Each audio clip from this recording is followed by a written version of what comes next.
अस्सलामुअलैकुम ट्रेडर्स, कैसे हैं आप सब लोग। उम्मीद करता हूँ आप सब लोग खैर खैरियत से होंगे। मैं हूँ हाफिज मोहम्मद जाज़ी मुश्ताक।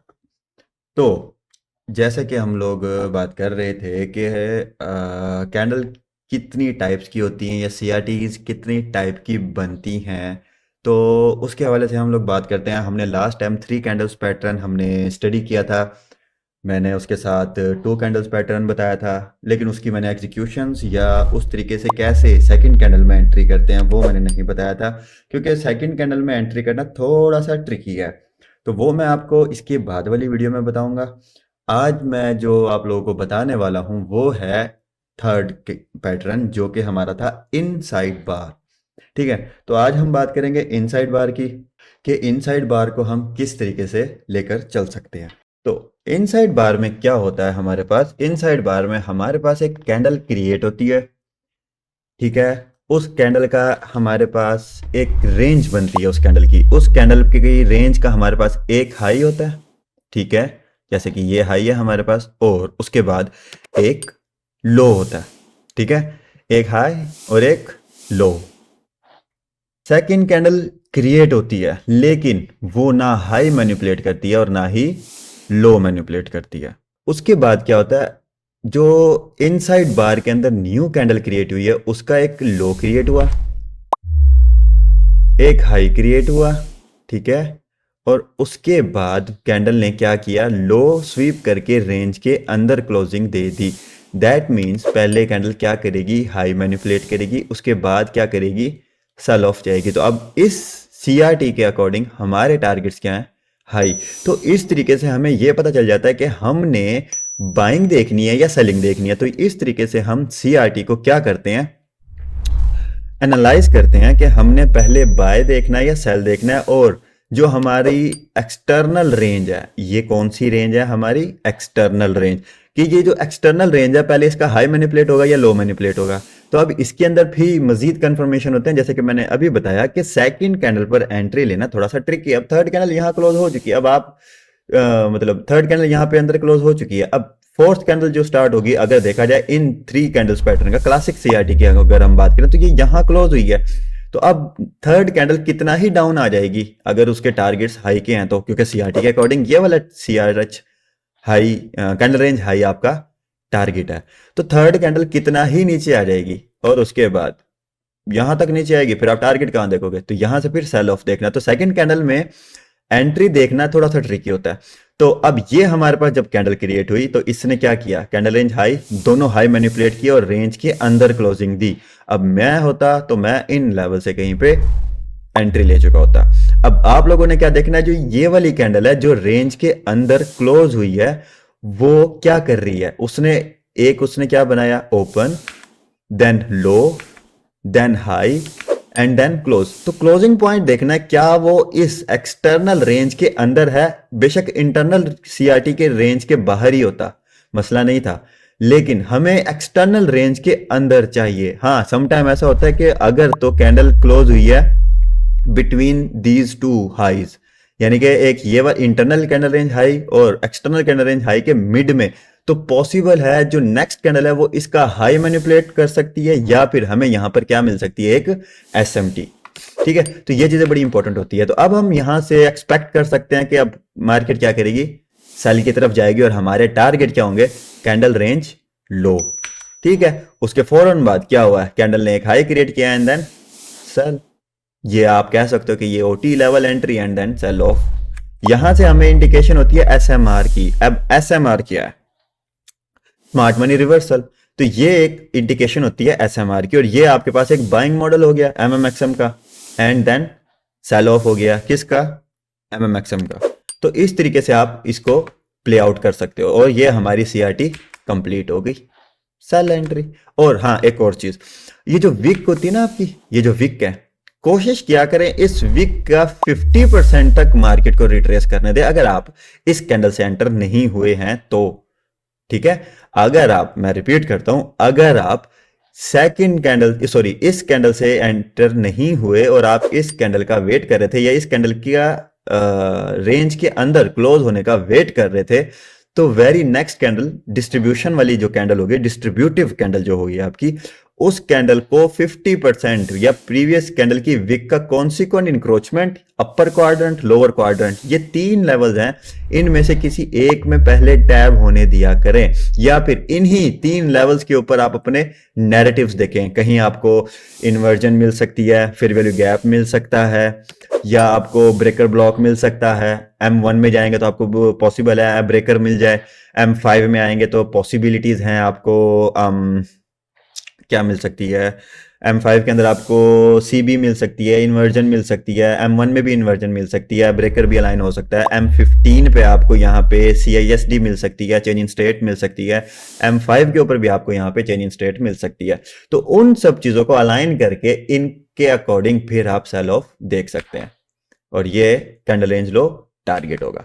अच्छा, थोड़ा सा अगर हम एग्जांपल्स की तरफ आते हैं, तो यहाँ पे हमारे पास यूरो यूएसडी का H1 का चार्ट ओपन है। अब ये हमारे पास एक कैंडल है, ठीक है, ये वाली कैंडल पर जरा गौर करें, इस वाली कैंडल पे।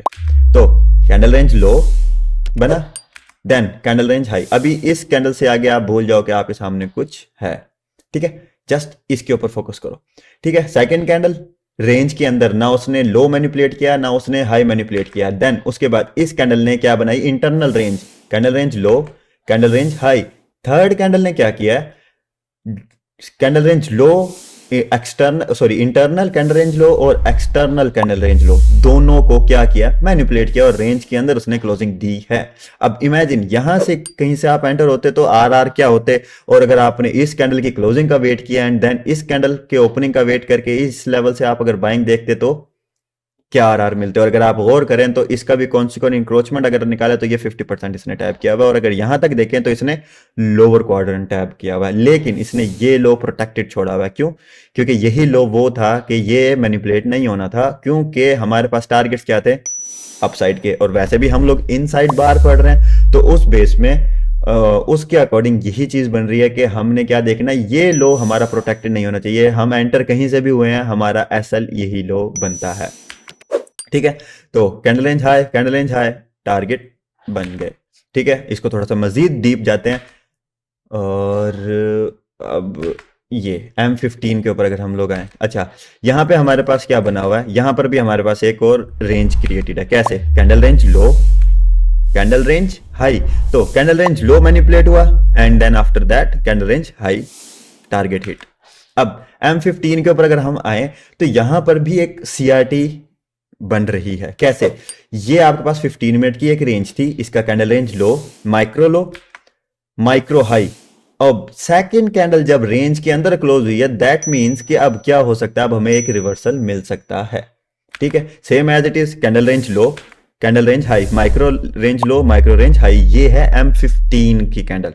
इसके बारे में हम नेक्स्ट वीडियो में मैं आप लोगों को बताऊंगा कि ये M15 की रेंज को किस तरीके से हम प्ले आउट करते हैं, या हम M15 की जो मैं माइक्रो लो और माइक्रो हाई बता रहा हूं, आप लोगों ने अक्सर मेरे चार्ट पे भी देखा होगा, ये मैं आप लोगों को बताऊंगा नेक्स्ट वीडियो में, जिसमें 4H की CRT को प्ले करना मैं सिखाऊंगा, ठीक है। ओके, तो कंटिन्यू करते हैं। Candle range low, candle range high, हमारे पास माइक्रो रेंजेस आ गई, हायर टाइम फ्रेम रेंजेस आ गई। ओके, अब हम आ जाते हैं M5 के ऊपर। तो M5 के ऊपर candle range low, candle range high, और M5 की कैंडल भी सूप करके रेंज के अंदर क्लोज हुई है। दैट मीन M5 का भी स्ट्रक्चर क्या है, बुलिश है। और अगर देखा जाए तो ये M5 की चेंज इन स्टेट भी है। अच्छा, M1 में आते हैं, तो M1 में आपको यहां पर चेंज इन स्टेट मिल गई, ठीक है। ये आपका क्या हो गया, चेंज इन स्टेट। अब आपके पास क्या है, M5 की रेंज भी है, M15 की रेंज भी है। M15 की रेंज इन लेवल्स पे आके कहीं पे कंप्लीट हुई होगी, ठीक है। M5 की यहां पे आके कंप्लीट हुई है, ठीक है। तो ये सारी चीजें अलाइनमेंट करने के बाद ये चेंज इन स्टेट से आप अपनी एंट्री एग्जीक्यूट कर सकते थे। और स्टैंडर्ड डेविएशन अगर हम लगाएं, M1 की मैनिपुलेशन लेग को अगर हम लोग फाइंड आउट करें तो -2, -4 और -4.5 का लेवल, मतलब इन लिक्विडिटीज के ऊपर आ रहा है। और अगर आप एक चीज गौर करें तो ये हमारे पास proper low resistance liquidity run बनी हुई है, LR बनी हुई है, ठीक है। ये हमारे पास एक सेल कर्व, अब हम एक्सपेक्ट करेंगे क्या, एक buy curve, MMXM sell and MMXM buy, ठीक है। अगर हम लोग M5 के ऊपर आए और यहां पर स्टैंडर्ड डेविएशन को अलाइन करें, ठीक है, नहीं सॉरी ये M1 है, और ये आपकी एक एंट्री बन सकती थी। और M5 के अकॉर्डिंग अगर हम लोग यहाँ पर स्टैंडर्ड डेविएशन लगाएं तो लो टू हाई, तो ये देखो -2.5, -2 और -4 और -4.5, तो लेवल हमारे पास CRT के अकॉर्डिंग यहाँ पर मैच हो गया कि ये हमारी इंटरनल रेंज थी, ये हमारी एक्सटर्नल रेंज थी, और एक्सटर्नल रेंज के साथ -4.5 का लेवल मैच कर रहा है। तो आप अपना टारगेट या तो इस हाई पर रख सकते थे या -4.5 तक रख सकते थे। ठीक है, M5 के ऊपर अगर आकर हम लोग स्टैंडर्ड डेविएशन लगाते हैं तो ये लो, ये हाई, ये मैनिपुलेशन लगती है हमारे पास, और स्टैंडर्ड डेविएशन लगाया, same as it is align कर रहा है। ओके अगर हम यहाँ लोग थोड़ा सा हायर टाइम फ्रेम की तरफ आए तो हमारे पास यहाँ पर एक चीज गौर करें, कैंडल रेंज 4H और H1, यानी कि 4H का लो भी यही है, 4H का हाई भी वही है, और H1 का हाई भी यही है, H1 का लो भी यही है। तो ये क्या हुआ, higher time frame CRT align with lower time frame, क्या higher time frame CRT align with lower time frame, internal range हमारे पास अलग है। तो इससे हमें क्या फायदा मिला कि हम मजीद कॉन्फिडेंट हो गए कि ये लो हमारा प्रोटेक्टेड रहना चाहिए, SL हमारा इसके नीचे हो, टारगेट हम ये रख सकते हैं। ठीक है, अब यहां पर क्या हुआ, अगेन एक इनसाइड बार क्रिएट हुई, कैंडल रेंज लो 4H, candle range high 4H, और उसने रीमैनिपुलेट किया। देखा जाए तो ये रीमैनिपुलेशन नहीं है, ये उसने इंटरनल रेंज को मैनिपुलेट किया। अगर रीमैनिपुलेशन होती तो ये इस लो को स्वीप करता, बट इसने क्या किया, इस लो को स्वीप नहीं किया। दैट मीन्स हमारे पास क्या हो गया, अपसाइड की मूवमेंट है। अब इसको भी हम मजीद लोअर टाइम फ्रेम में देखते हैं। तो अब देखा जाए तो हमारे पास H1 का लो, H1 का हाई। ठीक है, अब ये higher time frame CRT align हो रही है लोअर टाइम फ्रेम CRT के साथ। कैसे अलाइन हो रही है कि हायर टाइम फ्रेम CRT के अकॉर्डिंग लो मैनिपुलेट हुआ है, तो इस H1 की CRT के अकॉर्डिंग लो मैनिपुलेट होता है, तो हमारे पास बाइंग में जाने के चांसेस ज्यादा हैं। तो एग्जैक्ट उसने क्या किया, उसने लो मैनिपुलेट किया, ठीक है, और बाइंग में गया। अच्छा, M15 पर भी जैसा कि मैंने अभी दिखाया, M15 ये candle range low, candle range high, H1, 4H और M15 तीनों CRTs क्या है, अलाइन है। तीनों CRTs क्या है, अलाइंड हैं। तो higher time frame CRT align with lower time frame CRT। तो जब ये चीज बनी तो ये वाली CRT भी हमारी हाई प्रोबेबिलिटी हो गई है कि कंफर्मेशन हो गया कि ये टारगेट सेट होंगे ही होंगे। अच्छा, लोअर टाइम फ्रेम में आते हैं तो कुछ हमारे पास मार्केट इस तरीके से मूव कर रही है, तो ये क्या हो गया, सेल साइड कर्व, ये क्या होगी, बाय साइड कर्व। तो ये क्या है हमारे पास, प्रॉपर एक MMXM model, sell and buy. दूसरी चीज same as it is, LR low resistance, liquidity run. ठीक है, तो अब अगर हम लोग यहां पर भी स्टैंडर्ड डेविएशन को अलाइन करें तो -2, 3, -3.5 के लेवल के साथ अलाइन कर रहा है क्या, 4H का हाई। आप अगर H1 के हाई से निकलना चाहें तो यहां से भी निकल सकते हैं, ये यहां से भी निकल सकते थे, यहां से भी, यहां से भी, ये सारी लिक्विडिटी पॉइंट्स हैं। ठीक है, बेहतर था आप अगर -2.5 का लेवल एग्जैक्ट इस वाली लिक्विडिटी के साथ अलाइन कर रहा है। अगर आपके पास यहां पर आपका डेली एक जो आपने एक डेली मार्जिन रखा होता है प्रॉफिट एंड लॉस का, अगर तो वो यहां पर कंप्लीट हो रहा है तो आपको यहां से निकल जाना चाहिए। अगर नहीं हो रहा तो आप अपना मजीद देख सकते हो। CRT रेंजेस के अकॉर्डिंग अगर हम देखें तो ये हमारे टारगेट्स बनते हैं। स्टैंडर्ड एविएशन के अकॉर्डिंग ये रहा हमारे पास -4.5 का लेवल। ठीक है, तो आप अपनी एंट्री बना सकते थे कहां से, ये जो आपके पास पहला फर्स्ट प्रेजेंटेड आ गया, NQ की आदत हुई हुई है। ये जो आपके पास आपकी अब एंट्री कहां से होगी, एंट्री होगी जब ये fair value gap CB inversion में शिफ्ट हुआ। ये CB क्या हुआ, जब शिफ्ट हुआ किस में, IFVG में। ये जब शिफ्ट हुआ देन आपके पास एंट्री बन सकती थी, और इसी कैंडल की ओपनिंग से आप अपनी एंट्री एग्जीक्यूट कर सकते थे, जस्ट लाइक दिस। ठीक है, टारगेट अगर आप आए थोड़ा सा ऊपर देखें तो हमारे पास एक ये हाई था, आप इसको टारगेट रख सकते थे, क्योंकि जैसा कि यहां पे हमारे पास -4 और -4.5 के मिड में कैंडल रेंज 4H और H1 का हाई बना मतलब अलाइन कर रहा है, उस हिसाब से यहां पर भी बाय साइड लिक्विडिटी, ये वाला हाई इंटरनल रेंज लिक्विडिटी या माइनर बाय साइड लिक्विडिटी जिसको हम बोलते हैं, वो -4 और -4.5 के लेवल पर अलाइंड है। ये देखो -4 -4.5। तो आप अपना टारगेट यहां तक रख सकते थे। दूसरा टारगेट आप अपना रख सकते थे इस कैंडल रेंज हाई तक, जो हमारा इंटरनल टारगेट था। ठीक है, तीसरा टारगेट आप कहां रख सकते थे, ये एक्सटर्नल CRT हाई।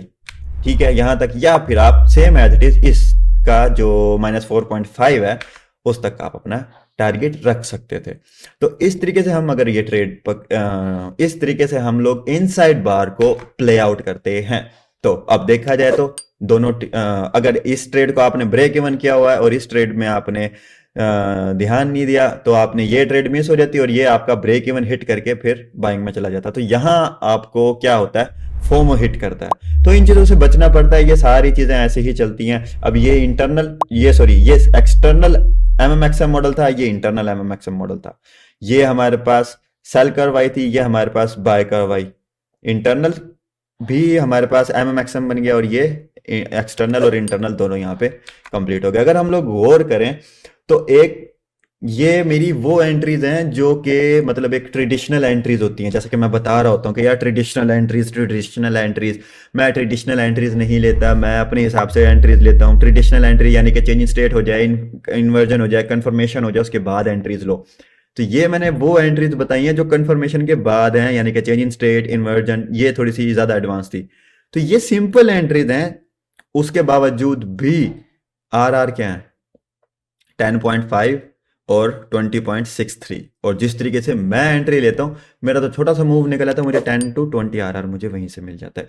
इतना वेट करने की मुझे जरूरत ही नहीं होती। आप लोगों ने मेरी लाइव एग्जीक्यूशंस भी देखी हुई हैं, आप लोगों ने जो मैं रेगुलर बेसिस पे ट्रेड्स कर रहा होता हूँ, आप लोग वो भी देख रहे होते हो, आप लोगों ने मेरी वीडियोस देखी हुई हैं। तो सिंपल सी चीजें हैं, सीआरटी रेंजेस हैं, बस इनको अलाइन करना जरूरी होता है। अभी मैंने इसमें क्वार्टर्स अलाइन नहीं किए, जस्ट एमएमएक्सएम भी मैंने अलाइन नहीं किया, जस्ट एक एग्जाम्पल्स के तौर पे मैंने आप लोगों को दिखाया कि इस तरीके से भी हम लोग ये सब कुछ कर सकते हैं। तो क्या हुआ, सीआरटीज को अलाइन करना बहुत जरूरी होता है। ये था हमारे पास इनसाइड बार की एक वीडियो, जिसके अंदर मैंने आप लोगों को बताया किस तरीके से रेंजेस बनती हैं, फिर किस तरीके से रेंजेस क्रिएट होती हैं। अब यहीं पर आकर लोग क्या होते हैं, कंफ्यूज होते हैं। अब मैंने यहाँ पे आप लोगों को कितनी सारी सीआरटीज दिखाई हैं, ठीक है। अब मैं जरा सा आप लोगों को ये दिखा दूं, ये देखो एक एक्सटर्नल, अब थर्ड कैंडल का हाई लो, ठीक है।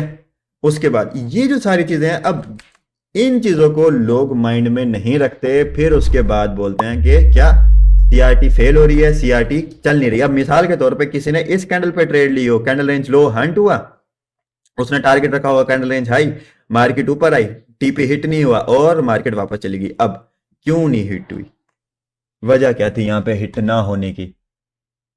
इसलिए मैं बोलता हूं सीआरटी बनती जरूर है, लेकिन हर सीआरटी का क्या होता है, अगर आप टाइम सीआरटी प्ले आउट करते हो तो ही आपको हाई प्रोबेबिलिटी चांसेस होते हैं जो कि आपको मिल सकते हैं। अब कैसे, ये थी हमारी 8 AM की कैंडल का हाई एंड लो, ये था हमारा 9 AM की कैंडल का हाई एंड लो, ये थी हमारी 10 AM वाली कैंडल, ठीक है। उसने लो मैनिपुलेट किया, तो ये कैंडल थी जिसमें हमने एंट्री लेनी थी, क्योंकि इस कैंडल ने रेंज के अंदर क्लोजिंग दी है, ना उसने लो मैनिपुलेट किया ना उसने हाई मैनिपुलेट किया, तो हम इधर एंट्री ले ही नहीं सकते।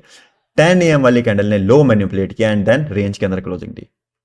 नेक्स्ट वीडियो में मैं आपको जो 4H की सीआरटी का मैं बताऊंगा, उसके अंदर मैं 15 मिनट की रेंजेस को प्ले आउट करना भी सिखाऊंगा कि हमने किन टाइमिंग्स पर देखनी होती है। अब अगर हम लोग यहाँ पे पीएम सेशन में आ जाए, सॉरी ये हमारा एशिया सेशन ओपन हो गया, एशियन सेशन में मेरे ख्याल से ये मतलब एंड ही है यहाँ पे। तो यहाँ पे मार्केट ओपन होते ही मार्केट क्या हुआ, उसने आपको सीआरटी की एक रेंज दी, ठीक है, सीआरटी की एक रेंज क्रिएट की एंड देन उसने हमारे टारगेट्स हिट कर दिए, सिंपल।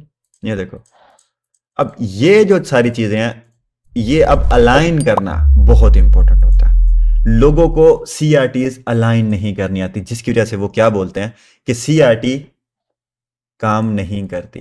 चलें, एक और चीज मैं आप लोगों को बताता चलूं, जिससे आप लोगों को काफी मदद मिलेगी कि हाँ सीआरटी वर्क करती है। एक छोटी सी चार्ट एग्जांपल तो मैं नहीं दे रहा, मैं जस्ट एक आप लोगों को एक सिंपल सी एक चीज बताता हूं। हमारे पास एक ये कैंडल है, ठीक है, मैं जरा कैंडल ड्रॉ कर लेता हूं, सॉरी, ठीक है, ये हमारी है जी बेरिश कैंडल। ओके, ये मुझे जरा ड्रॉ कर,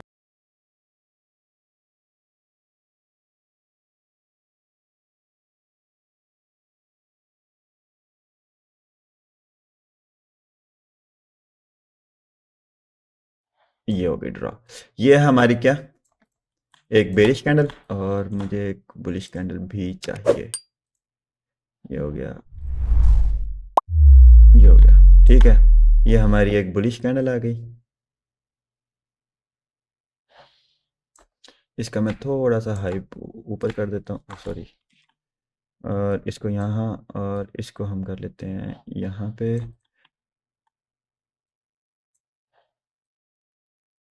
ये ठीक है, और उसके बाद ये हमारी एक और कैंडल आ गई। ठीक है जी, एक तो ये चीज़ होगी हमारे पास, और एक मैं यहाँ पे आपको एक चीज़ दिखाता हूँ।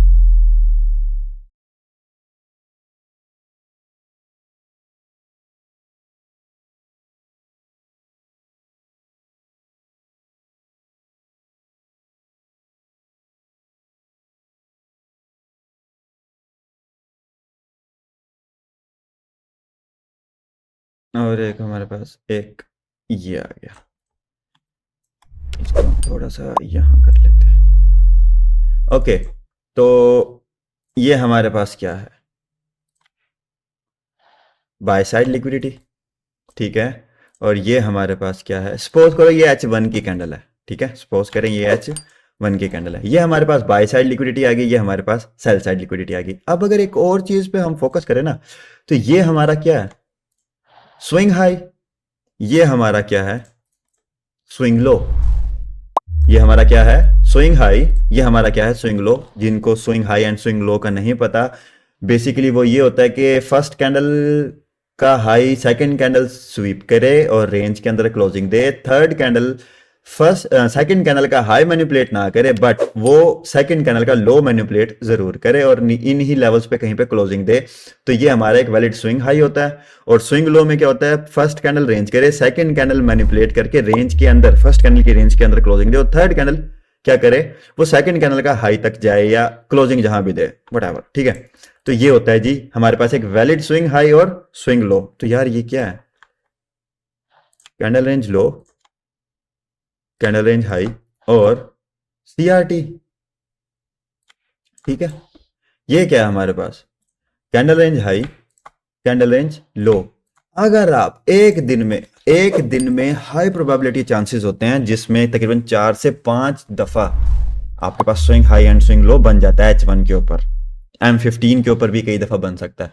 तो अगर आप एक स्पेसिफिक टाइम पर स्पेसिफिक कैंडल्स को देख लो, या एक दिन में कोई भी एक वैलिड स्विंग हाई या स्विंग लो कैच कर लेते हो, तो आपकी तो सीआरटी कंप्लीट है। तो इस तरीके से अब लोग कहते हैं जी स्ट्रेटजीज जो है ना, मल्टीपल टाइम स्ट्रेटजीज जो होती हैं, वो उनकी जो वो होती हैं, विन रेट होता है वो अक्सर जो है ना सही नहीं होता। सम टाइम मार्केट क्या करती है, उनको उनके विन रेट को ख़त्म कर देती है या वर्किंग नहीं करते। मुझे ये बताओ, चाहे कोई भी ईयर उठा लो पास्ट का, 2020, 2002, 2003, 2004, क्या तब भी swing highs and swing low बनते थे? The answer is yes. 2010 की अगर हम बात करें, क्या तब भी swing high and swing low बनते थे? Yes, answer is yes. क्या अगर हम लोग बात करते हैं 2020 की, क्या उसमें भी swing high and swing low बनते थे? Answer is yes. अगर हम बात करें कोरोना के डेज की, जिसमें लोग कहते हैं कि सबसे चौपी प्राइस एक्शन था, अगर हम उसकी भी बात करें तो क्या तब भी swing high and swing low बनते थे? The answer is yes. तो स्विंग हाई और स्विंग लो तो बन रहे हैं, सीआरटी प्ले करना आपको नहीं आ रहा। अगर आपको समझ आ जाए कि सीआरटी किस तरीके से प्ले आउट करनी है, तो आपके लॉसेस कम, प्रॉफिट रेशो ज्यादा, या फिर ब्रेक इवन रेशो हो सकता है। जैसे कि आज मैंने ट्रेड्स की, आज मैंने दो ट्रेड्स की, दोनों का मुझे ब्रेक इवन हुआ। तीसरी ट्रेड मैंने की और उसका अपसाइड पे जाके मार्केट फिर रिट्रेस कर गई थी, तो मैंने फिर उसको एज इट इज छोड़ दिया, मैंने उसको कहा कि चलने दो। तो कहने का मकसद है कि पास्ट में भी स्विंग हाई और स्विंग लो बनते रहे थे, आज भी बनते हैं और आने वाले वक्त में भी बनते रहेंगे। तो जब तक स्विंग हाई और स्विंग लो बन रहे हैं, तब तक सीआरटी चलती रहेगी। और आप लोगों को भी पता है कि स्विंग हाई और स्विंग लो बनना कभी भी बंद नहीं होते। Swing high swing low M1 में भी बनता है, M5 में भी बनता है, M15 में भी बनता है, H1 में भी बनता है, 4H में भी बनता है, डेली में भी बनता है, वीकली पे भी बनता है, मंथली पे भी बनता है, ईयरली पे भी बनता है। मैंने अभी दिखाया आपको, मतलब 4H का भी दिखाया, H1 का भी दिखाया, M15 का भी, M5 का भी और M1 का भी। तो इस तरीके से अगर आप लोगों को सीआरटी बेसिकली समझ आ जाए कि सीआरटी को प्ले करना कैसे है, कौन सी टाइमिंग्स है, तो आपकी विन रेट बढ़ जाएगा। हाई प्रोबेबिलिटी सीआरटीज कब फाइंड आउट होती हैं वो अगर आप लोगों को समझ आ जाए तो आप लोगों की विन रेशियो ऑटोमेटिकली इंक्रीज कर जाएगी। तो आज के लिए इतना ही। आई होप कि आपको वीडियो पसंद आई होगी। अगर आपको वीडियो पसंद आई है तो लाइक कीजिएगा, सब्सक्राइब कीजिएगा। कोई भी सवाल हो आप कमेंट में मुझसे पूछ सकते हैं। और जो आप लोगों ने सवाल किया था कि की लेवल्स किस तरीके से फाइंड आउट करते हैं, तो वो वीडियो भी बहुत जल्द मैं लेकर आऊँगा जिसमें एसएमटी की लेवल्स और उसके बाद आपका ऑर्डर फ्लो, ये जितनी भी चीज़ें हैं ये सारी चीज़ें स्टेप बाय स्टेप मैं आप लोगों को लेकर चलूँगा। अभी मैंने आप लोगों को सिर्फ ये समझाना था कि सीआरटीज़ कितनी टाइप्स की होती हैं, फिर उन टाइप्स के अकॉर्डिंग हमें क्या क्या देखना होता है। नेक्स्ट वीडियो में हम इंशाल्लाह देखेंगे टू कैंडल्स पैटर्न और उसके बाद फिर बल्कि हाँ, टू कैंडल्स पैटर्न और 4H CRT हम किस तरीके से प्ले कर सकते हैं करेंसी पेयर पे। ये एक पूरा का पूरा एक कंप्लीट मॉडल है। वीडियो पसंद आई हो तो इसको लाइक करें, सब्सक्राइब करें, शेयर करें वीडियो अपने दोस्तों के साथ जो लोग ट्रेडिंग से रिलेटेड हैं। और किसी कोई सवाल हो तो कम्युनिटी ज्वाइन करें डिस्कॉर्ड में, सॉरी डिस्क्रिप्शन में मेरा डिस्कॉर्ड और व्हाट्सएप कम्युनिटी का लिंक है। तो मिलते हैं इंशाल्लाह नेक्स्ट वीडियो में। अपना बहुत ज़्यादा ख्याल रखिएगा। अल्लाह हाफिज़।